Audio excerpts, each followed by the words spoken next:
आर्हत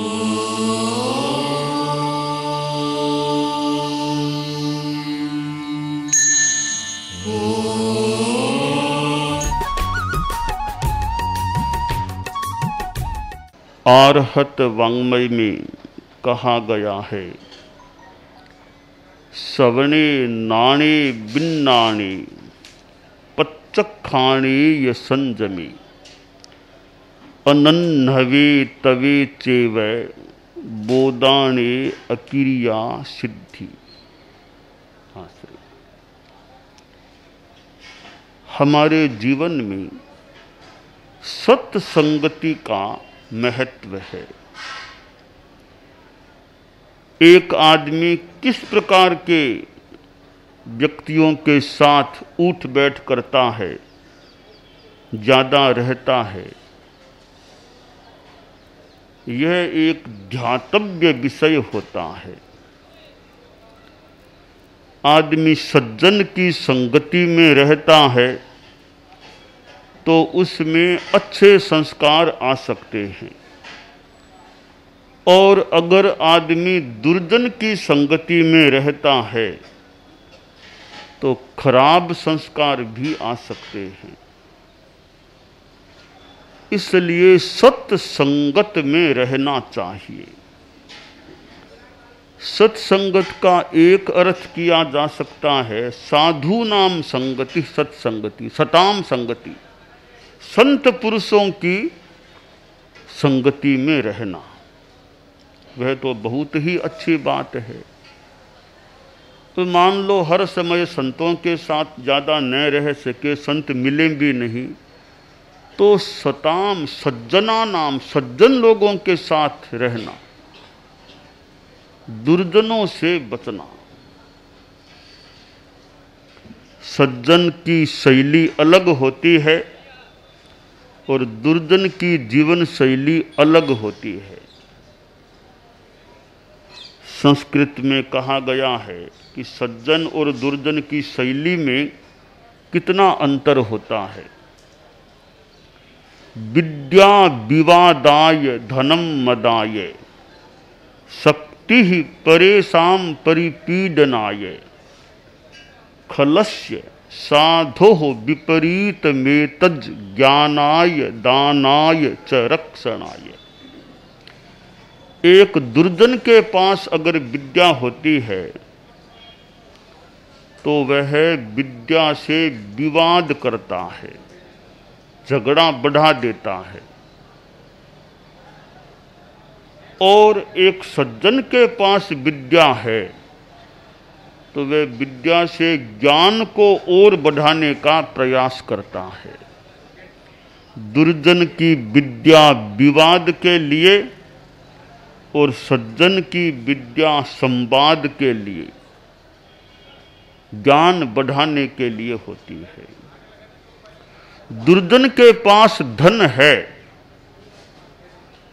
तो वह धन का घमंड करता है, अहंकार करता है।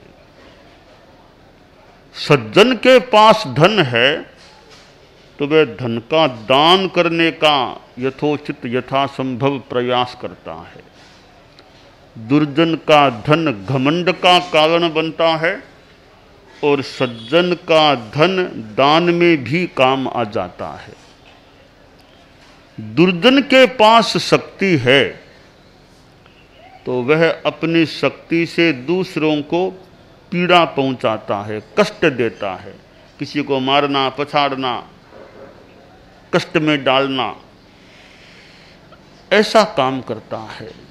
और सज्जन के पास शक्ति है, वह दूसरों की रक्षा करता है, सेवा करता है। तो दुर्जन आदमी किस प्रकार का होता है, सज्जन आदमी किस प्रकार का होता है, संस्कृत कवि ने 3 बातों के माध्यम से विवेचन कर दिया कि दुर्जन ऐसा होता है, सज्जन ऐसा होता है। दुर्जन की विद्या भी विवाद को बढ़ाने वाली, दुर्जन का धन घमंड का हेतु बनता है, और दुर्जन की शक्ति दूसरों को कष्ट देने में काम आती है। सज्जन की विद्या ज्ञान बढ़ाने के लिए, सज्जन का धन दान में भी काम आता है, सज्जन की शक्ति दूसरों की रक्षा और सेवा में काम आ जाती है। तो आदमी यह ध्यान दे कि मेरा ज़्यादा संपर्क किस प्रकार के लोगों से रहता है। उत्तम गुणों वाले व्यक्ति होते हैं, उनकी संगति से कितने लाभ हो सकते हैं। आचार्य सोमप्रभ सूरि के ग्रंथ सूक्ति मुक्तावली में कहा गया है, संस्कृत का अच्छा ग्रंथ है। हरति कुमतिम भिन्ते मोहम करोति विवेकिताम् वितरति रतिम सूते नीतिम तनोति विनीतताम् गुणावलिम प्रथयति यशो धत्ते धर्मं व्यपोहति दुर्गतिं जनयति नृणां किं नाभीष्टं गुणोत्तम संग में। आचार्य कहते हैं या कवि कहते हैं, हरति कुमतिम, कि उत्तम गुण वाले व्यक्तियों की संगति है, वो पहला काम या एक काम यह करती है, कुमति को हरती है, आदमी के दिमाग की कुमति कुबुद्धि को दूर कर देती है। दूसरी बात, भिन्ते मोहम, मोह का भेदन करती है, मूढ़ता को नष्ट करती है। और विवेकिताम, आदमी में विवेक चेतना जगा देती है, क्या करना क्या नहीं करना, क्या कर्तव्य क्या अकर्तव्य, यह विवेचन की शक्ति पैदा कर देती है। और वितरति रतिम, एक रति प्रेम का भाव प्रदान करती है, सबके प्रति अच्छे गुणों में रति वो पैदा कर देती है। और सूते नीति, नीति नैतिकता को पैदा कर देती है सत्संगति। गुणावली या विनीतता को विस्तृत कर देती है, बढ़ा देती है, और उसका यश फैला देती है। सत्संगति आदमी का यश फैला देती है, धर्म में उसको स्थापित कर देती है, और मरने के बाद भी दुर्गति नहीं मिले ऐसी व्यवस्था कर देती है, दुर्गति को दूर कर देती है।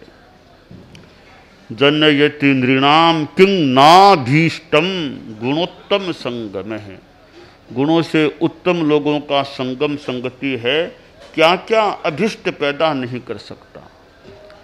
तो सत्संगति से कितने लाभ हैं। दोहे में कहा गया, एक घड़ी आधी में पुनि आद, तुलसी संगत साध की हरे कोटि अपराध। कि साधु की संगति तो एक घड़ी भी बहुत, एक घड़ी नहीं तो आधी घड़ी भी, आधी नहीं तो पाव घड़ी भी साधु की संगति लाभदायी बन सकती है। कितने अपराधों पापों को दूर करने वाली बन सकती है। और तो क्या, साधु का दर्शन भी लाभदायी है। तन कर मन कर बचन कर देतन काहू दुख, तुलसी पातक झड़त है देखत बाको मुख। जो साधु तन से मन से वचन से किसी को दुख नहीं देते, ऐसे अहिंसक पुरुष साधु का मुख दर्शन करने से भी, श्रद्धा से बंधन करने से भी, बंधन करने वाले का, दर्शन करने वाले का पाप झड़ता है। तो साधुओं की तो अलग ही बात है। साधु नाम दर्शनम पुण्यम तीर्थभूता ही साधवः, तीर्थम फलति काले न सद्यः साधु समागम आश्रय। साधुओं का दर्शन भी अपने आप में पुण्य है। साधु तो तीर्थ के समान है, चलते फिरते तीर्थ हैं। और तीर्थ का तो मान लो फल कैसे क्या मिले, जो भी नियम व्यवस्था है, यथार्थ है। तो साधु का श्रद्धा से दर्शन करे तो लाभ अवश्य मेव प्रतीत हो रहा है। तो साधुओं की संगति और फिर सज्जन लोगों की संगति का बड़ा महत्व होता है। रोहिणी ये चोर को भी सत्संगति का मानो बिना मन मौका मिल गया। भगवान महावीर के जमाने का चोर रोहिणी, यानी चोर आज ही नहीं, भगवान महावीर के समय भी चोर होते थे। भगवान होते थे तो चोर भी मिलते थे। रोहिणी ये चोर को उसके पिता ने बता दिया, कह दिया कि बेटा मेरी शिक्षा का ध्यान रखना। मेरी एक शिक्षा है कि हमारे इधर कभी महावीर जी नाम के वो साधु आया करते हैं, महावीर जी नाम है उनका। वो साधु कई बार इस हमारे क्षेत्र में आते हैं, जाते हैं, रहते हैं, वो हमारे काम के नहीं है। तुम भूल चूक करके भी महावीर की कभी बात मत सुन लेना।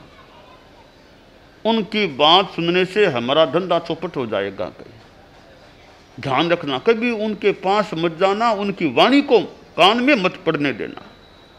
तो ठीक है पिताजी, ध्यान रखूंगा आज से।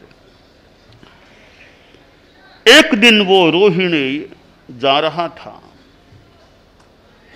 तो उसको सुना भी वो महावीर जी इधर आए हुए, वो प्रवचन दे रहे हैं, महावीर जी प्रवचन कर रहे हैं। अरे पिताजी ने कहा था ना कि महावीर की वाणी कान में नहीं पड़नी चाहिए, तो जाना तो पड़ेगा, मेरा रास्ता यही है। तो दोनों कानों में अंगुलियां डाल ली कि कान में आवाज न पड़े उनके, भागा, आवाज कहीं कान में न पड़ जाए। कान को बंद करके भागा और भागते भागते कोई कांटा चुभ गया। अब सोचा रे आगे बढ़ना मुश्किल, एक हाथ तो अंगुली निकालने से ही काम होगा कांटा निकालने के लिए, वरना तो कांटा निकलेगा नहीं, वरना और मैं आगे बढ़ नहीं पाऊंगा। तो फटाफट काम कर लूंगा, एक बार हाथ को अंगुली निकाल के कांटा निकाल लूं, वापस अंगुली कान में डाल लूंगा। थोड़ी सी देर के लिए वो एक इधर वाले हाथ को अलग किया, कांटा निकालने लगा। कुछ क्षणों में भी महावीर की बात कान में पड़ गई। अब कहते हैं कि भगवान महावीर फरमा रहे थे कि देवता की पहचान क्या होती है, कैसे जाने कि देवता है या आदमी। कि देवता की 4 पहचान होती है।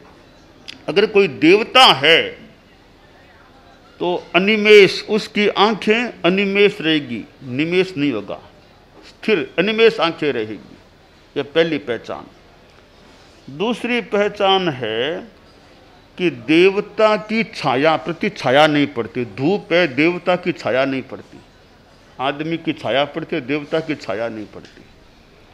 तीसरी पहचान है कि देवता के पांव धरती से थोड़े ऊंचे, धरती पर टिके हुए नहीं, थोड़े धरती से ऊंचे रहते हैं देवता के पांव। चौथी पहचान है कि उनके गले में एम्बलान माला, बिना मुरझाए हुए फूलों की माला रहती है। ये 4 पहचानें हैं कि देवता है, यानी इनसे पहचान कर लो। ये बातें रोहिणी के कान में पड़ गई। कांटा निकाल के वापस अंगुली को डाला, पर ये इतनी बातें तो कान में पड़ गई सो पड़ गई, उनको तो कैसे निकाले। अब भागा वहां से, और वो एक चोर तो था ही था, उस क्षेत्र में मानो आतंक सा छा गया था उस चोर से, पर चोर पकड़ में नहीं आ रहा था। बिना पकड़ में आए दंडित भी कैसे किया जाए। उसको पकड़ने की अभय कुमार जैसा बुद्धिमान मंत्री योजना बनाई, किसी तरह यह स्वीकार कर ले कि मैंने चोरी की है। ऐसा कोई पदार्थ खिलाया गया, प्रयोग किया गया कि वो बेहोशी में से चला गया, और योजना के अनुसार कुछ ऐसे व्यक्ति आसपास खड़े कर दिए गए। वो होश में आया, उसे कहा गया, ओ आप देवलोक में आ गए हैं, देवलोक में आ गए हैं, बहुत आपने ऐसे काम किए होंगे, चोरियां की होंगी, पाप किए, तब आप हमारे यहाँ देवलोक में आए हैं। मानो की मृत्यु हो गई, देवलोक में आ गए, ऐसा एक माहौल बनाया गया, बताया गया। रोहिणी ने देखा, रे मुझे कह रहे हैं कि देवलोक में आ गए, आपने चोरियां की होगी तभी देवलोक में आए हैं। ये कौन देव शक्तियां हैं? इनके तो पांव धरती के टिके हुए हैं, ऊंचे नहीं है, आंखें भी निमेष कर रही है। ये तो देव शक्तियाँ हो नहीं सकती। महावीर जी ने कहा था ना कि देवता की पहचान है वो पाँव ऊंचे होना, एनिमेस होना, इनके तो ऐसी बातें है नहीं। लगता है मुझे ठगने का प्रयास किया जा रहा है, षड्यंत्र रचा गया है। उसने कहा नहीं नहीं, मैंने कौन सी चोरियां की, मैंने बड़ा धर्म किया, बहुत अच्छा काम किया, तब देवलोक में आया हूं, मैं तो पकड़ में आया नहीं। अभय कुमार की योजना फेल हो गई। सोचा था या हंकारा बोलेगा हाँ मैंने चोरियां की थी, हंकारा भरा नहीं उसने तो। अब उसने सोचा रे ये तो षड्यंत्र था और मैं बच के निकल गया। क्यों निकल गया बच के? कि महावीर की वाणी याद आ गई कि देवता तो वे होते हैं जो धरती से ऊंचे पांव वाले। इस आधार से मैंने पहचान लिया कि ये देवता नहीं है, अनिमेष नहीं, धरती से पांव ऊंचे नहीं, आदि आदि बातें इनमें है नहीं, ये देव शक्तियां हो नहीं सकती। अब रोहिणी ने सोचा रे बिना मन थोड़ी सी बात कान में पड़ी, उसने भी मेरा तो कल्याण कर दिया, सांसारिक दृष्टि से मुझे बचा दिया गिरफ्तार होने से। अगर मन से भगवान महावीर की वाणी सुन लूंगा तो मेरा कितना कल्याण हो जाएगा। तो ऐसे भगवान महावीर जैसे तो महासंत महापुरुष, उनकी वाणी की तो खैर अलग महिमा है। और भी साधुओं की वाणी कोई सुने, अच्छी वाणी सुनता है, उससे भी कल्याण हो सकता है। तो सत्संगत का बड़ा महत्व है। सत्संगत से वैराग्य बढ़े, सत्संगत से सौभाग्य बढ़े। पानी से पौधा फलता है, सत्संगत से आदमी का सौभाग्य विकसित होता है, वैराग्य भाव बढ़ता है, जीवन अच्छा बनता है। इसलिए आदमी को चाहिए कि सत्संगत में रहने का प्रयास करे।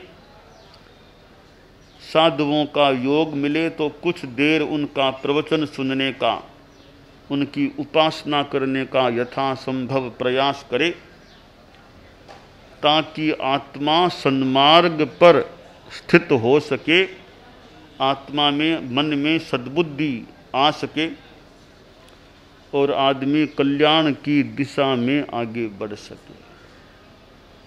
यह मानो कि दुनिया का सौभाग्य है कि दुनिया में संत पुरुष मिलते हैं। कितने कितने साधु अड़ाई द्वीप में हैं, करोड़ों करोड़ों करोड़ों साधु हमारी दुनिया में हैं। और तो क्या, तीर्थंकर भी हमेशा हमारी दुनिया में कम से कम 20 तो रहते ही हैं। कितना सौभाग्य है दुनिया का कि तीर्थंकरों से भी दुनिया कभी धरती कभी है, दुनिया खाली नहीं होती है।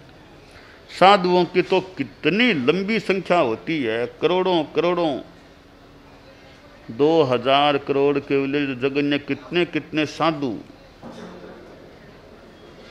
मिलते हैं।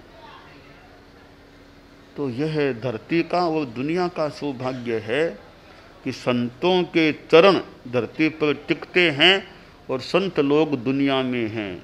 संतन होते जगत में जल जाता संसार। तो दुनिया में संत पुरुष नहीं होते तो संसार जल जाता। इतने समुद्र हैं वो डुबोते नहीं है। भाई क्यों नहीं डुबोते हैं? कि भाई धर्म का प्रभाव है, तपस्वी साधु लोग हैं, धर्म है, तो दुनिया भी कुछ ठीक ठाक सी चल रही है। पर धर्म का प्रभाव है। सूर्य अपने ढंग से काम करता है, चंद्रमा अपने ढंग से काम करता है, धरती अपने ढंग से प्राय ठीक रहती है। कि ये सब प्रकृति की चीज़ें हैं। कवि ने कहा भी यह भी धर्म का प्रभाव है। धर्म के प्रभाव से दुनिया की प्रकृति स्थिति ठीक चल रही है। तो साधु लोग जो धर्म की साधना करने वाले हैं, ऐसे साधुओं की हम संगति करें, आप लोग संगति करें, उससे कल्याण हो सकता है।